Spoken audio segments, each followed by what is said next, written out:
इसका आइडिया, इसकी कोर, इसकी थीम अच्छी है।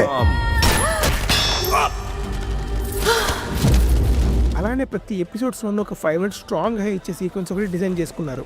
అక్కడక్కడ కొన్ని డీసెంట్ థ్రిల్స్ కూడా పడ్డాయి. ఇన్వెస్టిగేషన్ పార్ట్ కొంతవరకు మిస్టీరియస్గా అనిపించింది. ఒక మంచి ఎమోషనల్ కంటెంట్ని, ఒక థ్రిల్లర్ ఎపిసోడ్ లాంటి ఒక ఎమోషన్స్ ఉన్న ఒక 6 ఎపిసోడ్ల వెబ్ సిరీస్ని హాట్స్టార్లో ప్రజెంట్ చేశారు. హరికథ అనేది చాలా ఇంటెన్సివ్గా అనిపించింది. ఈ హత్యలు వాటి వెనకాల దాగి ఉన్న నిజాల్ని కనిపెట్టాలి. इस शो को प्योर मॉडर्न टाइम्स में सिचुएटेड करके मर्डर मिस्ट्रीज को दिखाया गया है with an amazing twist and turns. అయితే ఈ సిరీస్లో మన అటెన్షన్ గ్రాప్ చేసే పాయింట్ ఏంటంటే మర్డర్స్ అన్ని దేవుడికి లింక్ చేయడం. మెయిన్గా ఈ దేవుడు అవతారాలు చూపించేప్పుడు విజువల్స్ కానీ విఎఫ్ఎక్స్ కానీ బాగానే మేనేజ్ చేశారు. మ్యాన్ ఆఫ్ ద షో అయితే రాజేంద్ర ప్రసాద్ గారు.